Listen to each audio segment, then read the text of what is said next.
Hello, dear friends. Welcome to this evening talk brought to you by the Spiritist Society of Bournemouth and Poole Christian Spiritualist Church. I am Fabrício Assunção from the Spiritist Society of Bournemouth. For our presentation tonight, we are honored to have our guest speaker, Marlon Reikdal, who will be talking to us tonight about the therapeutical approach of Joanna de Angelis. We are also pleased to have Luis Grasso join us. He will be available to act as necessary as a Portuguese and English interpreter. Tonight's event is one of our series of fortnightly talks exploring the psychological series of books by the spirit of Joanna de Angelis, psychographed by the famous Spiritist medium Divaldo Franco. Through Divaldo's mediumship, the spirit of Joanna has written hundreds of books during the last 40 years, including poems and other spiritual works. Our guest speaker, Marlon Reikdal, is a psychologist specialized in analytical psychology. He is currently studying sociology in London. Marlon is a member of the Medical Spiritist Association of Brazil, where he collaborates in the theoretical preparation of study coordinators for the works of Joanna de Angelis. A very warm welcome to you once, Marlon, and to you, Luis. It's a great pleasure to have you both here with us leading our study tonight. But before the study, let's go to our friend Lawrence Saville at the Poole Christian Spiritualist Church for our opening prayer. Over to you, Lawrence. Thank you. Again, thank you, Fabrício, and good evening, everybody, and welcome. If you'd just like to still your minds just for this short time, link in with that divine thread which runs through all of creation, and send out our thanks, our gratitude. Help us to understand all that we have in our lives. Detract our mind from the wants, but look at our needs. For all our needs are met. We have faith. We have understanding. We have expansion of the consciousness. We have that personal growth available to us. We sit here residing in this physical world for this short time with friends and families and loved ones to help, assist and guide us. And we're all one family, all residing on one sky, and all working our own ways to that path of perfection for which is intended for all things. So as we join together tonight to once more hear new ideas, new philosophies, new ways of thinking, new ways of understanding, we join in gratefulness and humbleness. Amen. Thank you, Lawrence. Now it's my great pleasure to hand over to Marlon Reikdal and Luis Grasso for Marlon's talks on the therapeutical approach of Joanna de Angelis. Over to you, Marlon. Thank you very much, Fabrício. Hello, everyone. Firstly, I would like to say I'm very excited today because this is my first lecture talking in English. I've been studying English for 2 years and I'm not fluent. So this is a very, very special moment for me because when I decided to study English, my plan was to do talks in English, talking about psychology, spiritism, spiritualism. But in my mind, this will happen in 2 years or 3 years more, not for now. And when Fabrício invited me, I said, okay, I will try to do it. So my apologies because I'm sure I make many mistakes. My vocabulary is very poor and the structure of my sentence are very simple. But the most important, I believe, is I have a strong desire to share with you my knowledge about psychology, my knowledge about spiritism. So I feel comfortable to be here. I believe we are among friends. And for me, this is the best place to learn something. And in the same way, I would like to be comfort you too, and make me questions if you need. You can interrupt me anytime, and if I can't understand or if I can't express myself, Luis is here to help me in some words or some questions. And I promise, if no of you understand anything, I stop talking in English, I start talking in Portuguese, and Luis translated for me, okay? But I hope it doesn't happen. My subject today is the therapeutic approach of Joanna de Angelis. We are not going to talk about specific treatments because all of those treatments are written in her books. I'm going to explain key points to understand her approach. And if you are interested in reading a specific mental disorders, a specific approach, I suggest to you to read the book Existential Conflicts. In this book, she's talking about drugs, violence, stress, anxiety, anger, phobias. In my opinion, is the best on this subject, even though she has several others touching in this subject. Okay, I have some notes here to organize my thoughts and to remember some words in English, because even I'm studying English, I'm not studying psychology in English, so sometimes it's difficult to remember some words, and I will use my notes. I'm sorry. The first point I would like to explain is, when we are talking about the therapeutic approach, we are not talking about a new psychology approach for psychologists like a job.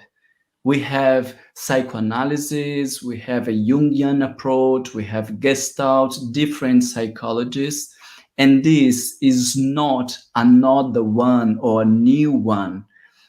When Joanna de Angelis started writing these books, over 20 years ago, she started bringing the psychology to the Spiritism. She explained she was not building a new psychology theory. She was opening our mind to understand the spiritualism, the spirit plus the psychology, because psychology is the theory of the soul. So we have, or we had, a big problem, because in one hand we have the science, the psychology, and many times they don't talk about spiritualism, about the spirit, about God. In another hand, we have people studying spiritualism or studying God, and they don't talk about psychology. And this is a big gap all we have. And when Joanna de Angelis start to write these books,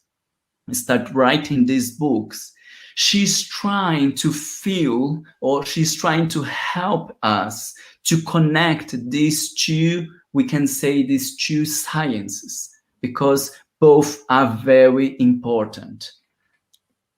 All of us need to study psychology. Firstly, to understand ourselves, because we have problems, we have many questions, we have different behaviors, we are trying to improve ourselves. So we need to understand what's happening in our mind, what's happening in this inner world. And in the same way, we need to understand the psychology to understand and to help other people.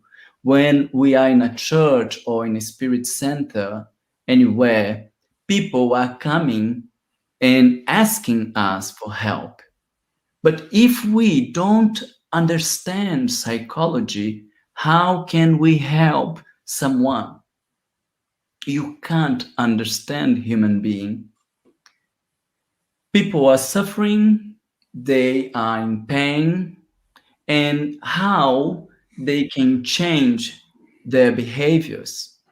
How do we bear the sadness, for example, the depression, anxiety? If we don't understand the soul, if you don't understand the mind, how can we help these people? For material problems, I think for material problems, we need to understand the material rules. But suicide, alcoholism, depression, they are not material problems. They are problems of our soul. The soul is harmed, is in pain. How can we help these people? How can we help ourselves if we don't understand the spiritual rules or the rules of our minds? It's impossible. And because of that, many times scientists, philosophers, psychologists are very critical of religions, of spiritualists, because we are trying to do something, but we don't have a background. Sometimes we can't really help people. We are trying to do something, but it's not sometimes a strong conception about what we are doing. So in this case, I would like to share with you an example. Maybe with this example, you can understand a little better. Yesterday, Luis and me, we were talking about psychology and how important the psychology, exchanging some ideas, and said, oh, maybe this example can be nice. So I will share my screen with you and I come back later. 1 second.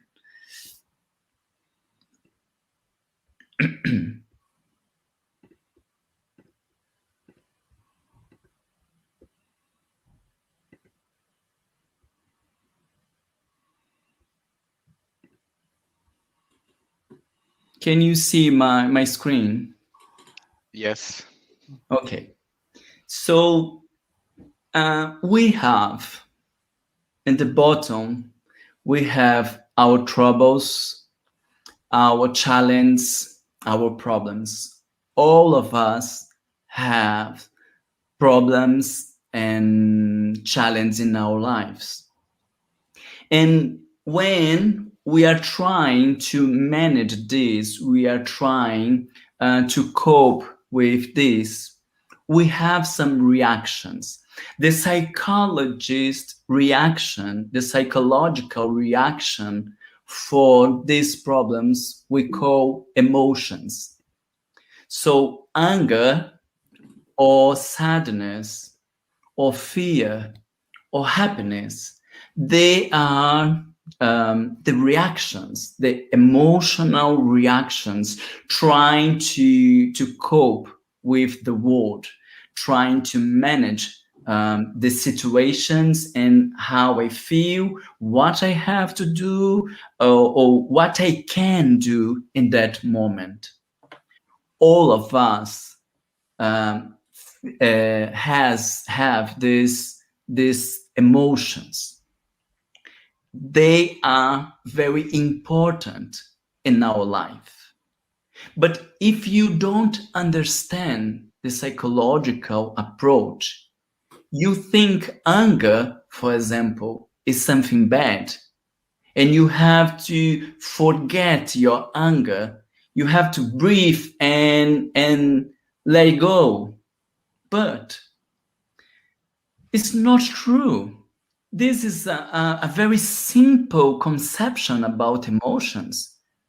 The same sadness.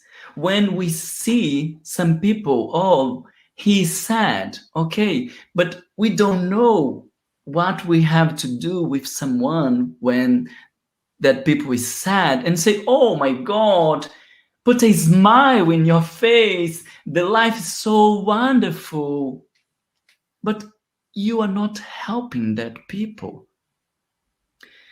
When we are living these emotions, we have a psychological structure between the world, the inner world, and the outer, how can I say, inner and outer world, probably. Between us and the world, the challenge, the problems. And the point is, the relationship with this world, these problems, and our emotions is through the ego.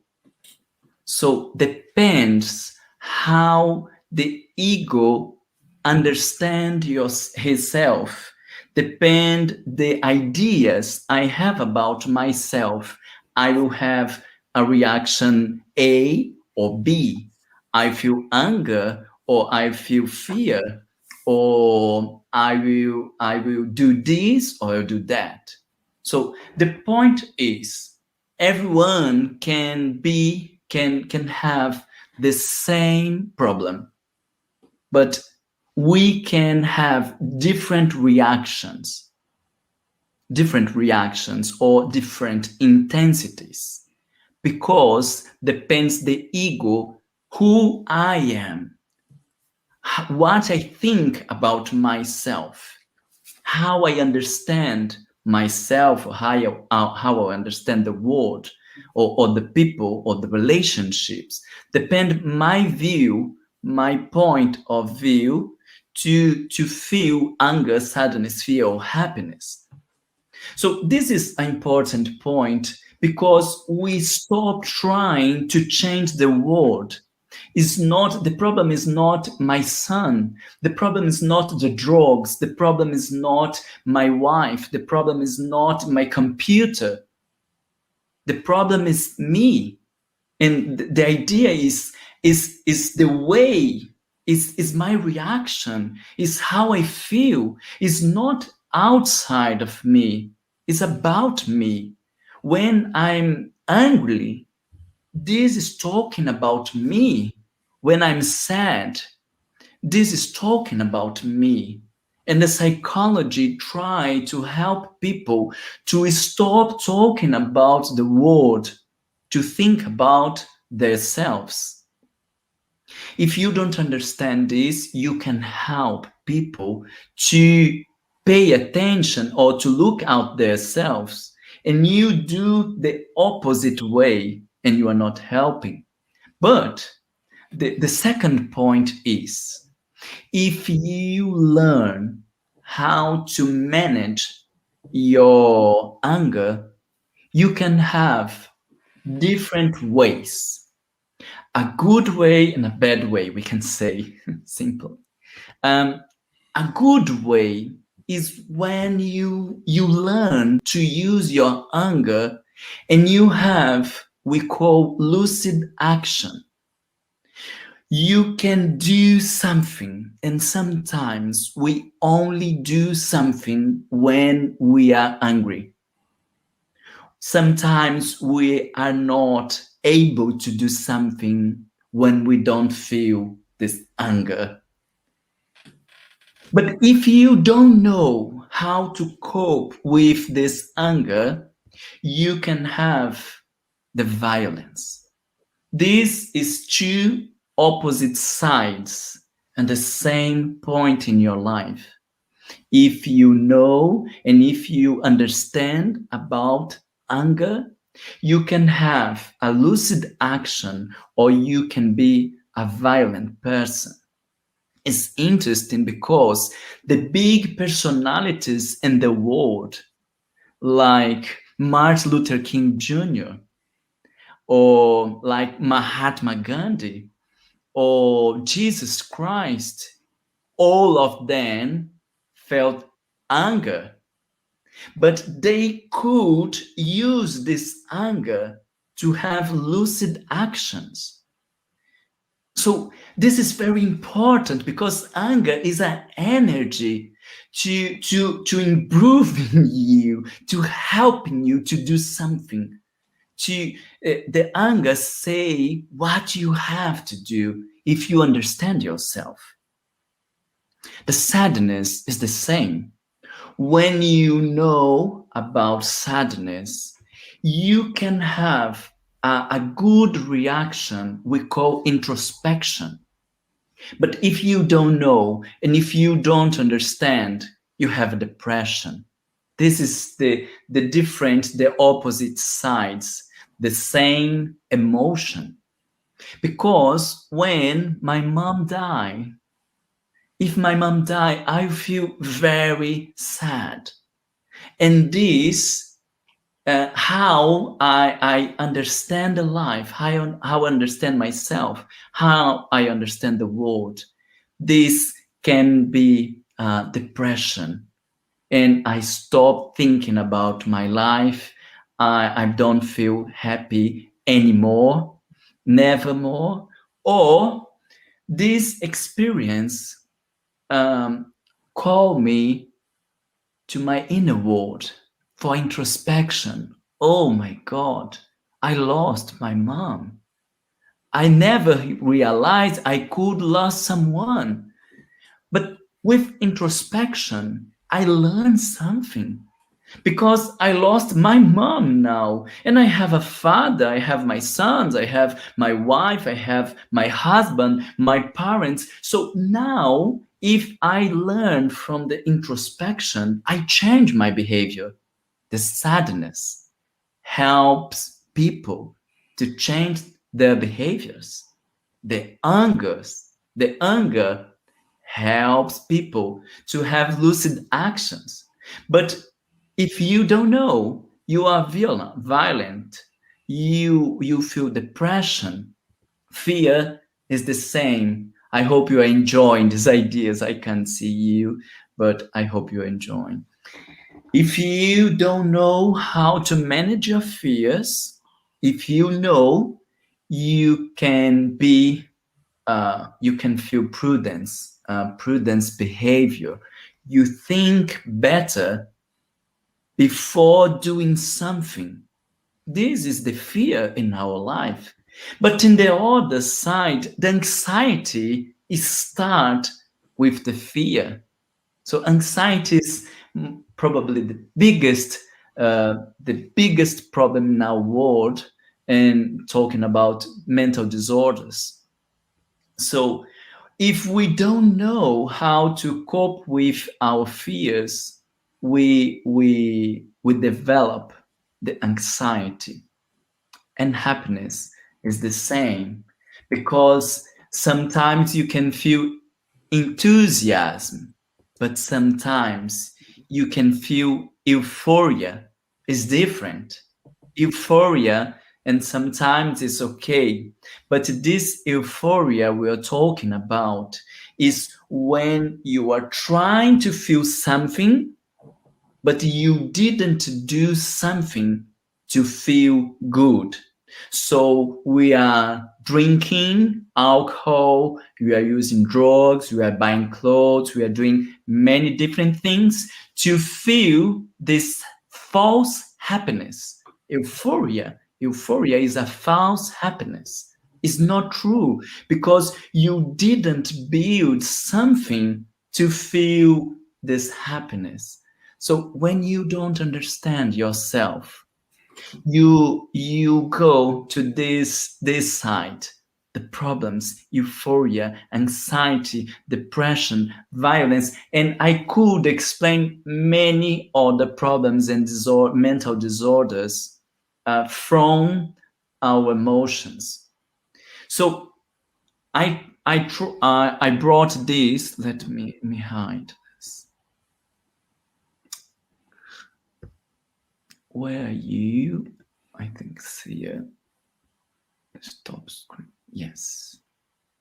So I brought this scheme to show you how important is. I can see my 1 second. I can see the clock. Okay. Yes.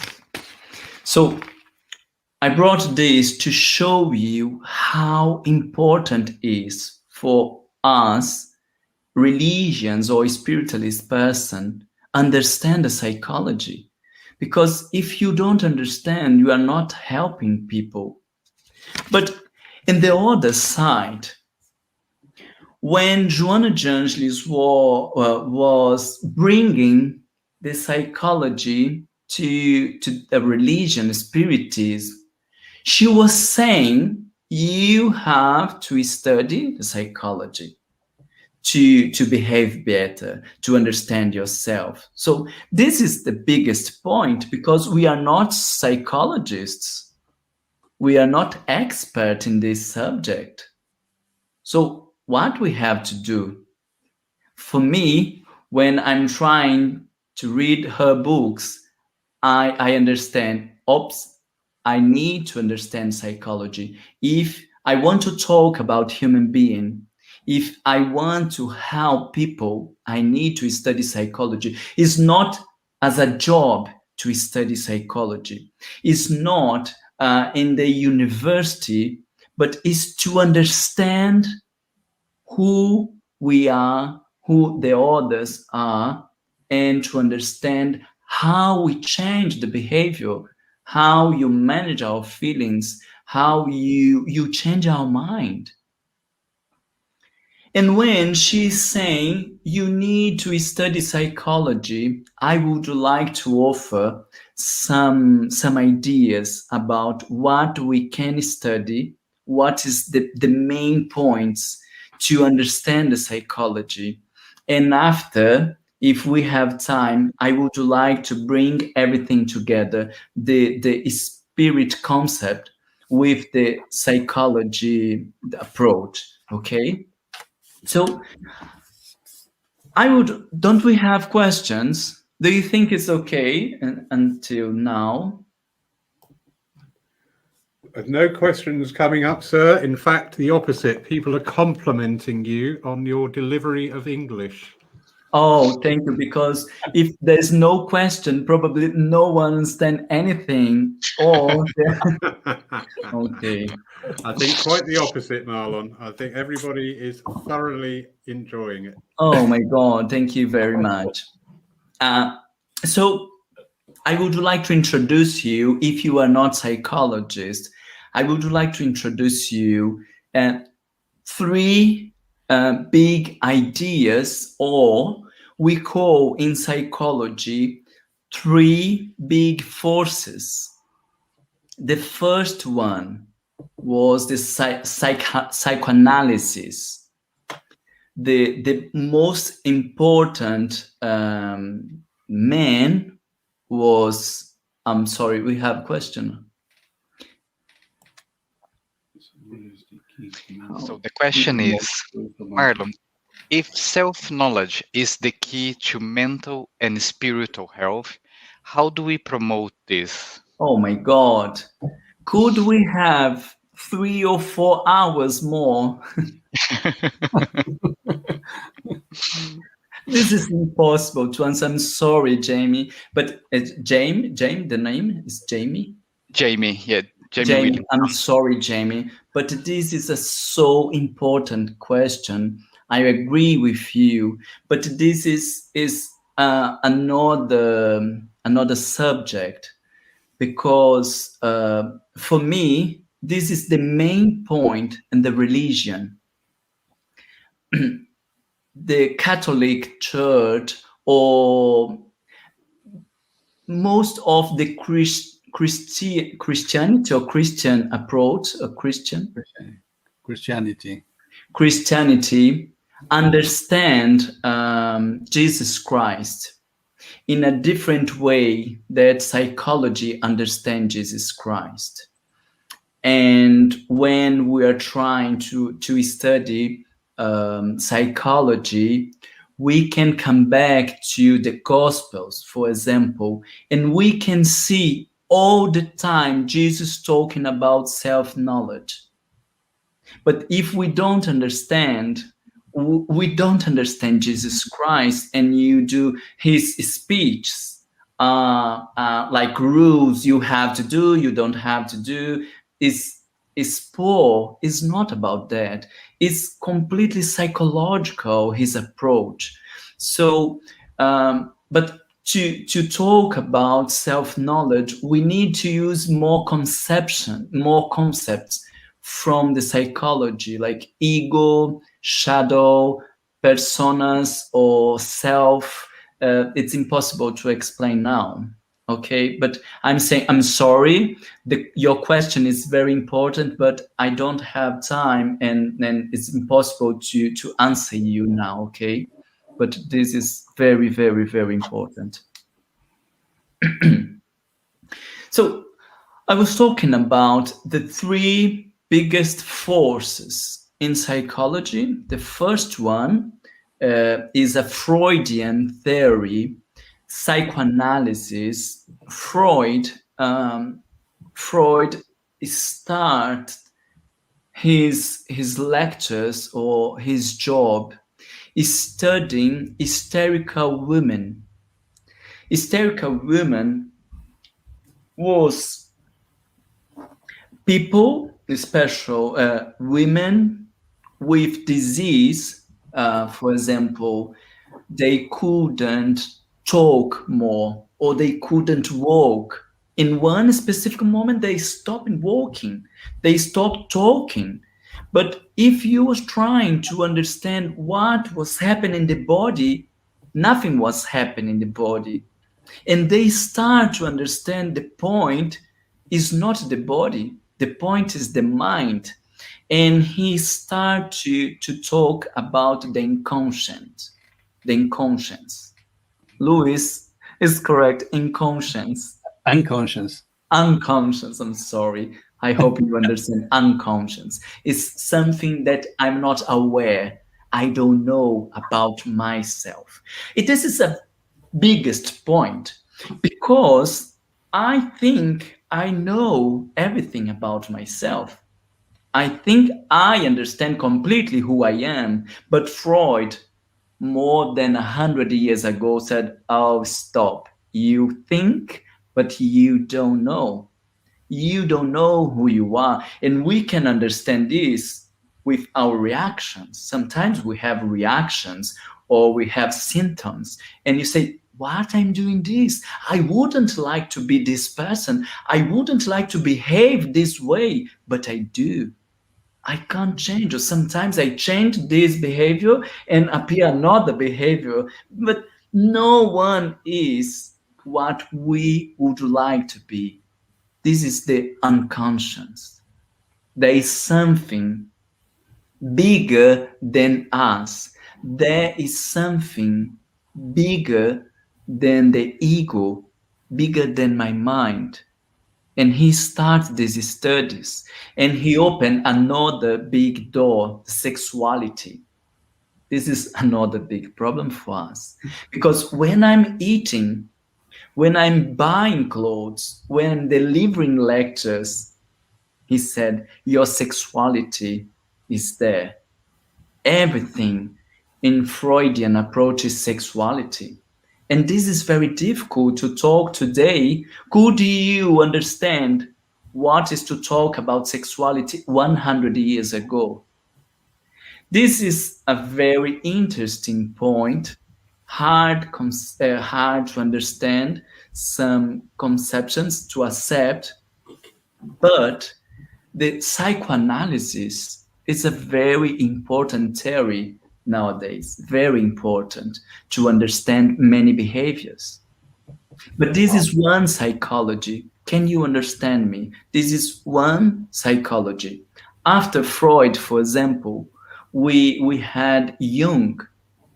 Jung, he knew Freud, but he said, oh, I don't agree completely with your theory, because the sexuality is one point, but we have other points. For example, he was talking about the collective unconscious, and he said, I don't know if God exists or not.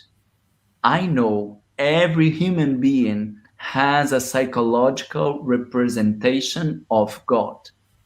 So Freud was a pessimist. He had a different background. Jung was a religion person, and he studied about religion. For example, he said there is a upper instance that controls and administrates the human being. He was talking about the true self. There is something special or divine that manage our behavior. Is completely different from Freud. And this is the first force, the psychoanalysis with Jung, Freud, Melanie Klein, and different authors, but all of this group are psychoanalysis. Do we have a question? Yes. A question that has come from Sue.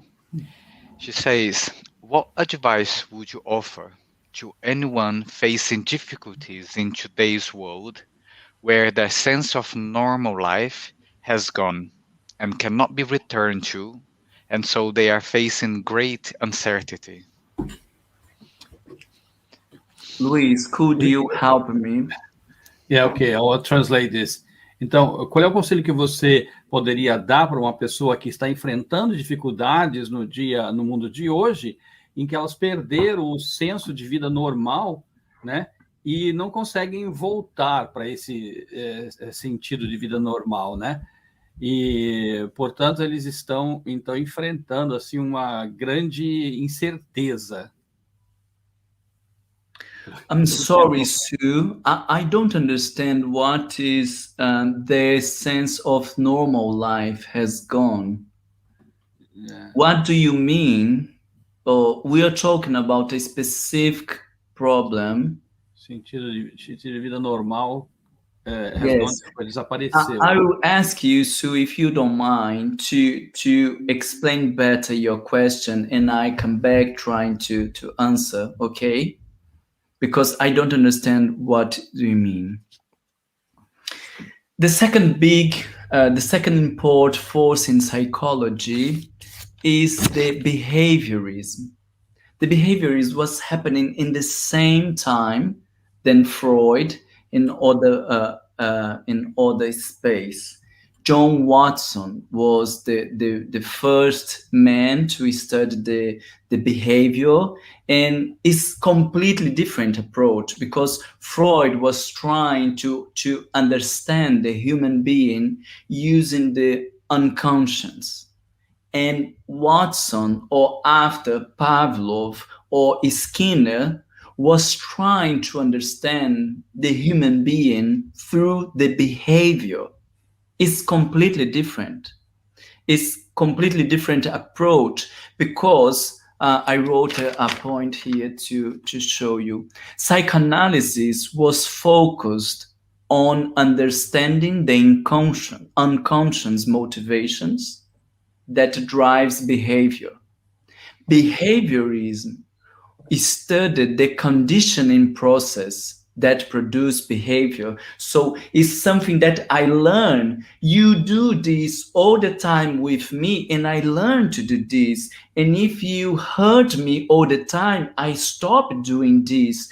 It's the conditioning process. Obviously, I'm sorry, is much complicated than that, but I'm trying to explain the idea. They are not talking about mind. They are not talking about unconscious. They are not talking about sexuality. They are saying, what I do with you, constantly you learn or you avoid. And Skinner had a very impacting sentence. He said, give me 10 children, and I do one engineer, one doctor, one psychologist. I do everything I want. It's strange, but his idea is I do because I can manage their behaviors, and I can do everything I want. So this is completely different, and this is the second approach. And in opposition, can I say opposition? Being in opposition, we had the third force in the end of the 20th century, with Carl Rogers and Abraham Maslow. They call the humanist psychology. So if you're trying to understand the human being, you need to learn a little about psychoanalysis. You need to learn a little about behaviorism, and you need to learn a little about humanist approach, because Carl Rogers said everyone in the beginning is good. And the problems, the social problems, and the other difficult, the disease or illness or everything we have is the consequence to go away or to go from away. I can't explain. Se distanciar. Yeah, to go from. To go from. Yeah, to go away from. To go away from our nature, because in essential, the human being are good. So three different approaches, completely different, in opposition sometimes, and I could talk about 10 different approaches. My question is, who is the right? The sexuality, the behavior, or the idea about person, who you are a good person? Who is the right? Because Freud can explain you behave this way because of your unconscious, because of your sexuality, everything. Skinner can say you behave this way because of the conditioning behavior, And Carl Rogers will explain completely different. Who is the right? And the point is, every theory in psychology works. Everyone has patients. They are helping people. Who is the right? And this is the best point for us. When Joanna was talking about psychology in the spiritualism, in the spiritism, she offers the concept of spirit to psychology. So in the same way, she was bringing to she was bringing something for us, spiritualist people, but in the same way, she was offering something for psychologists, because she was saying, if you don't understand the concept of spirit, you can't understand the human being. You be fighting, because sometimes you believe in CBT, sometimes you believe in psychoanalysis, sometimes you believe in different approaches. And if you don't study, if you don't understand the soul, the spirit, you can have a dialogue between psychologists. You can't put everything together to understand the human being. This is a little complex to explain. I try, and if it doesn't make sense, you tell me. But Freud tried to explain or try to understand the human being when the person was born. Skinner tried to understand the human being when the person was born, and the same for Maslow. But when we understand the concept of spirit, when we understand reincarnation, for example, we understand this person doesn't start when he was born. He started before, another time. With this concept, you can bring everything together. You can understand because the spirit is the structure, is the main point, is the spine, and the spirit has behaviors, has conditioning behaviors, conditioned behaviors, has an unconscious, has feelings, has sexuality, has everything. But if you don't have this spine, if you don't have one big idea, you can't put everything together. And I believe because of that, in psychology, we are fighting. Sometimes we are fighting with psychiatric. Sometimes we are fighting between psychologists. Sometimes we are fighting with religions because we don't have a common idea. The common idea among all psychologists is the spirit. So when Joanna Jangelis was talking about that concept and bringing to us the spirit, the soul, and explain in psychological terms, psychological approach, she is in the same time teaching us religious people to understand the human being, but she is teaching the psychologists, neurologists, psychiatrics to understand the soul. We need this connection to understand the human being. And to maybe to my conclusions, I was thinking today about this point when we bring the spirit to understand the human being, we open many doors, many rooms. All of these are the lecture or the book to think about, because we can talk about reincarnation. With reincarnation, we can understand better memories, we can understand better behaviors, we can understand better disease.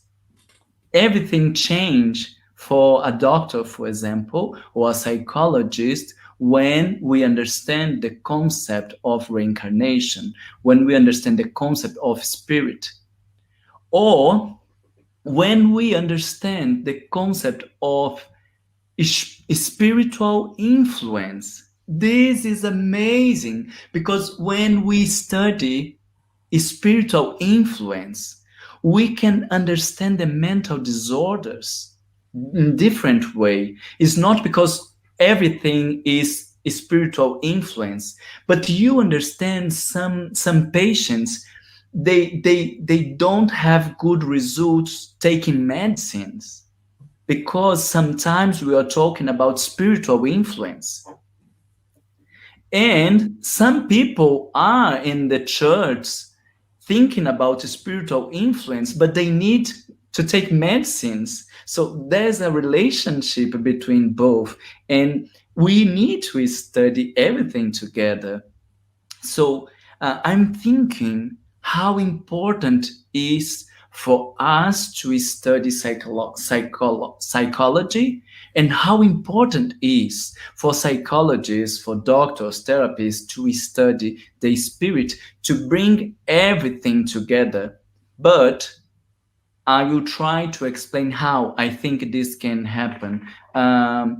Did we have a question, Laurie? Yeah, that's a question that comes from Jamie. He says, if I understand you correctly, you are talking about the fourth spiritual dimension of health, without which we are not a whole person. Yes, Jamie, this is the fourth dimension of health. But the point is, many times, this fourth force today is separate. How can I say divorced? Separate tá certo, separate. of the science, and I can't understand what happened in England because I'm new here.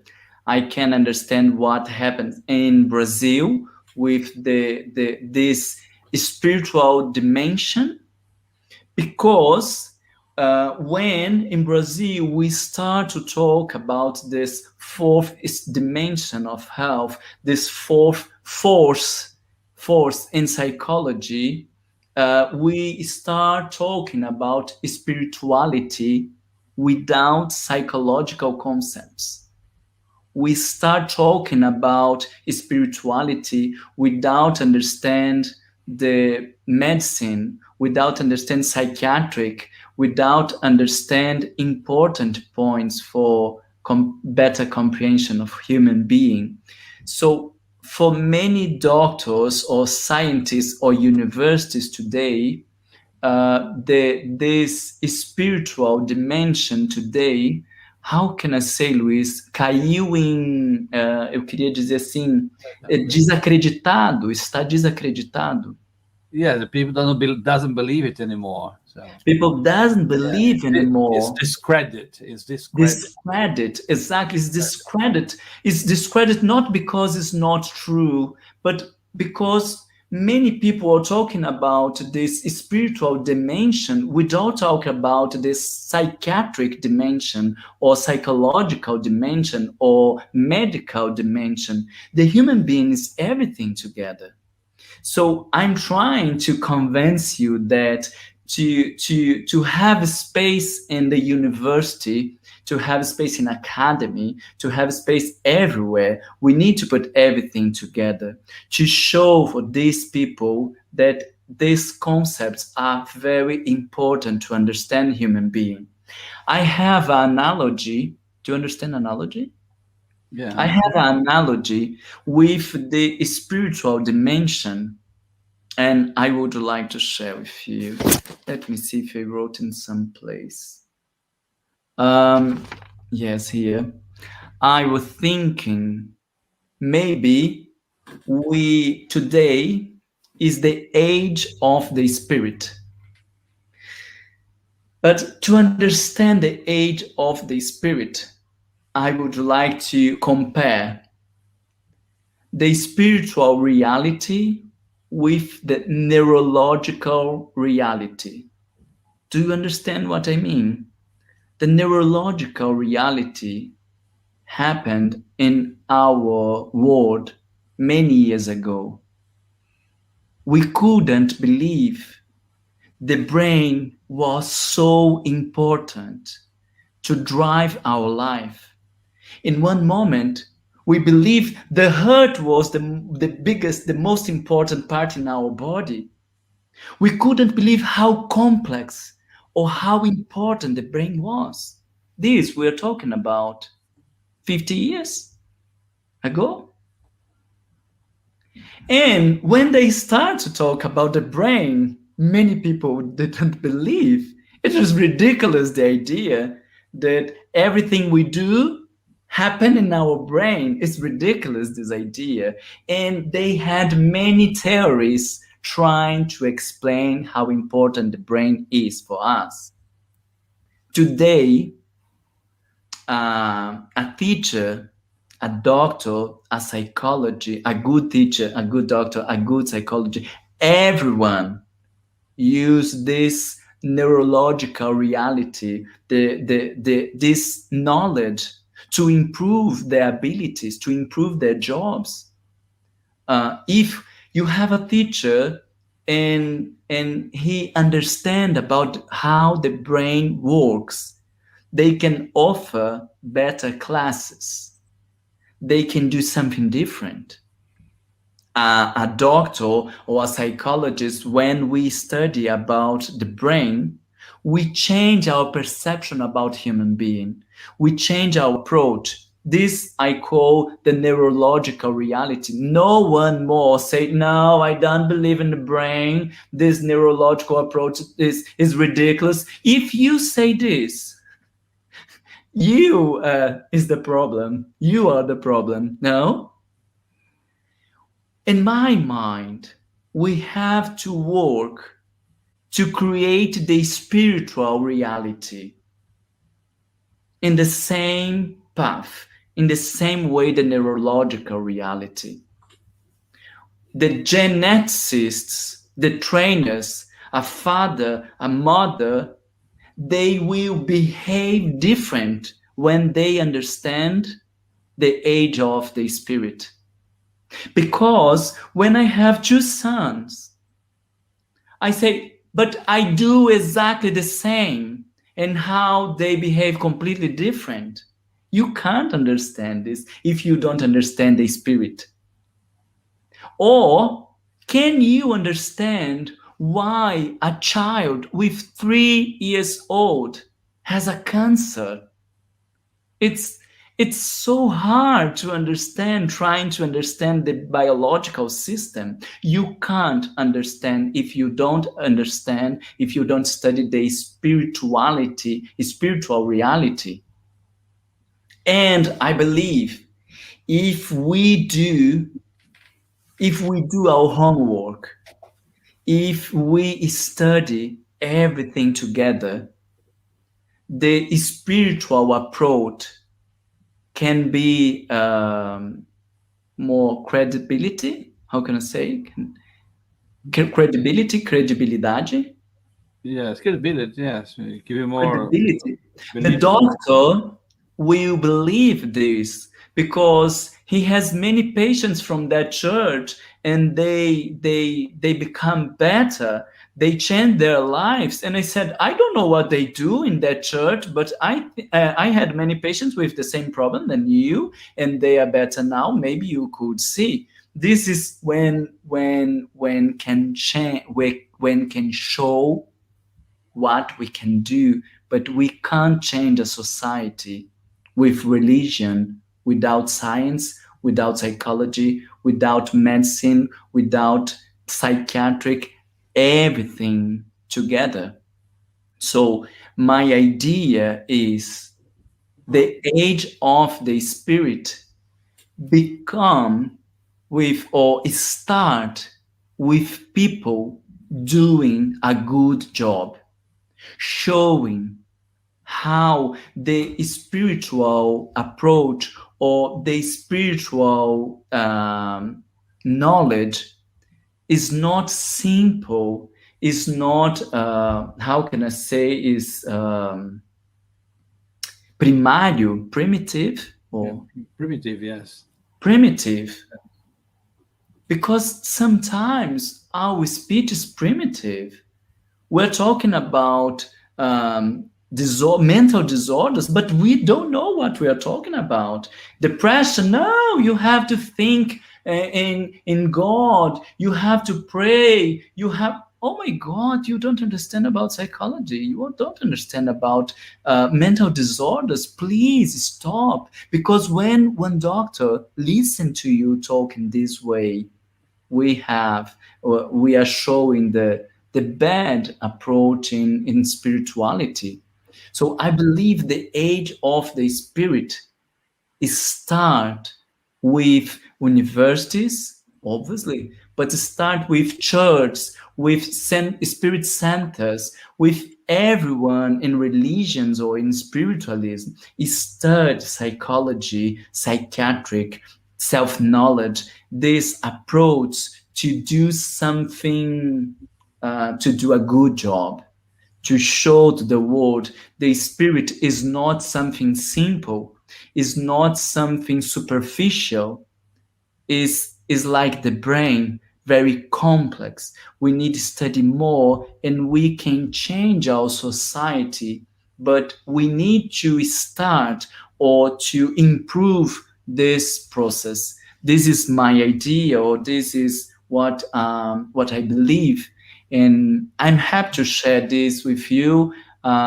Is a short time we have, so I can say I'm sorry again, because sometimes we could explain better something, but I think I can explain some ideas. I hope you understand what I mean. Thank you, Marlon. I have to say, you have done a great job speaking in English, a lot better than I could have done, and I have been here a lot longer than you. So well done for facing the challenge. We have got loads of comments and questions coming up on Facebook. So going back to Sue's question, she explained and clarified a little bit more what she meant.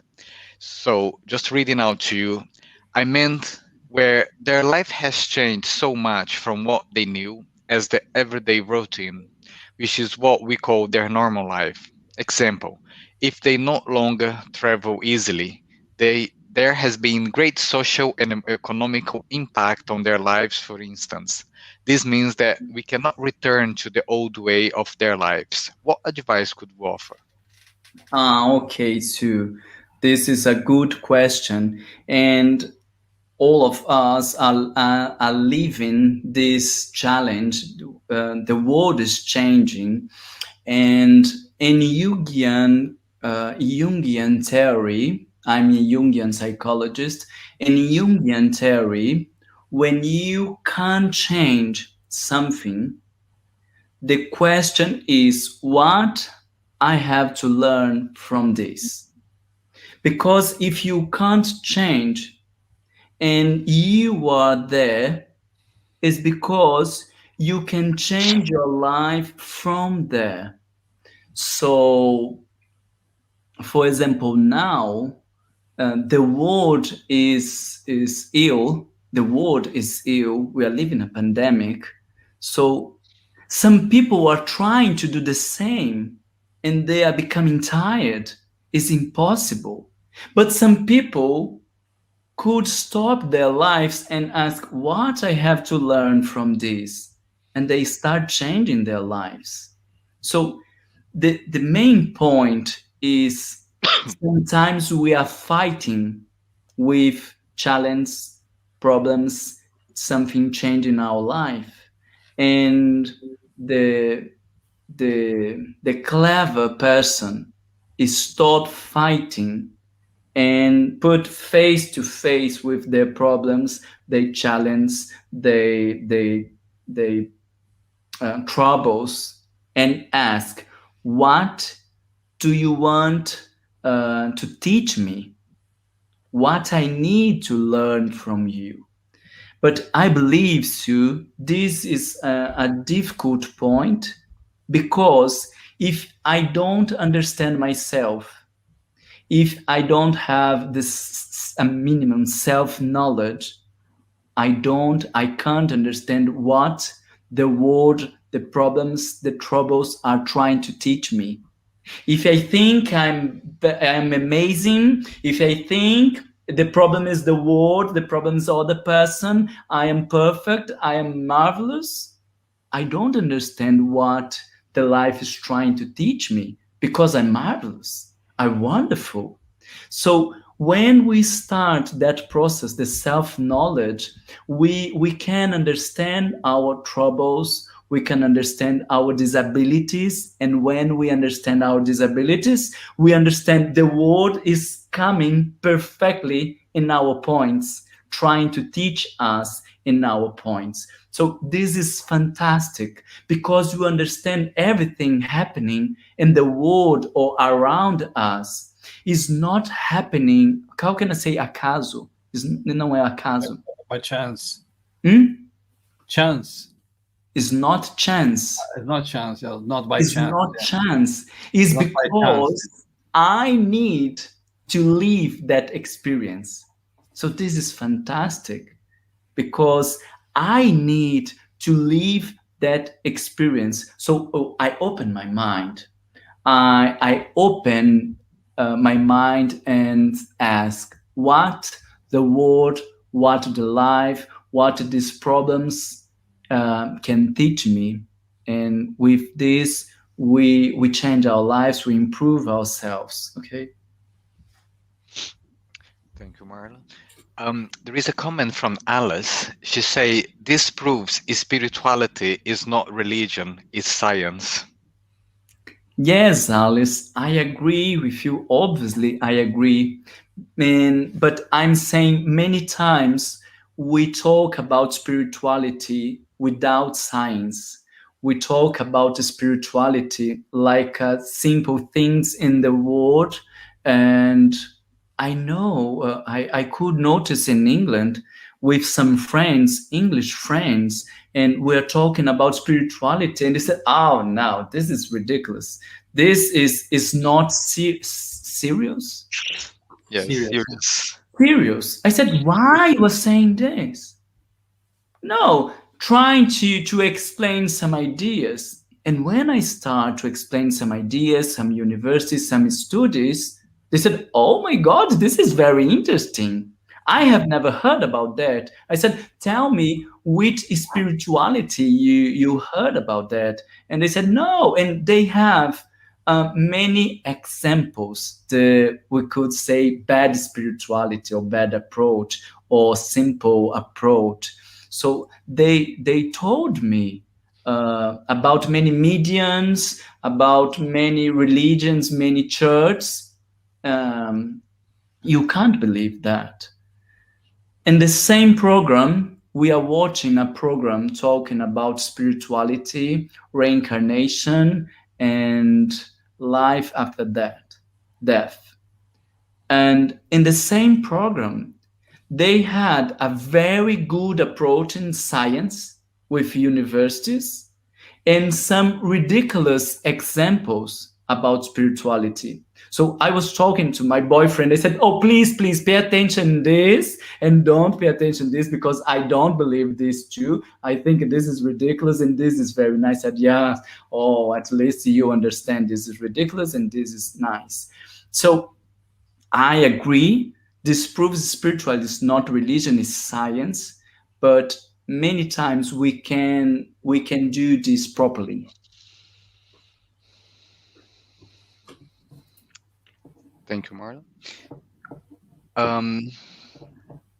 Jamie just comment here, say, thank you, Marl. I have really enjoyed the way you have combined the spiritual and psychological approach. It really resonates with me.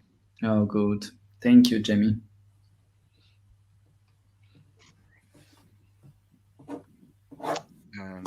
And Jacqueline mentioned interesting discussion. And another question that has come from Sue, she says, how does the collective human consciousness expand its awareness?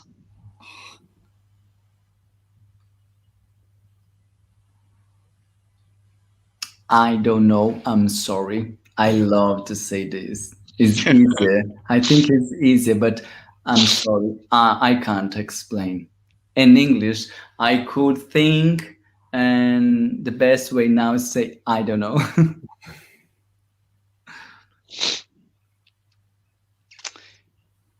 Okay.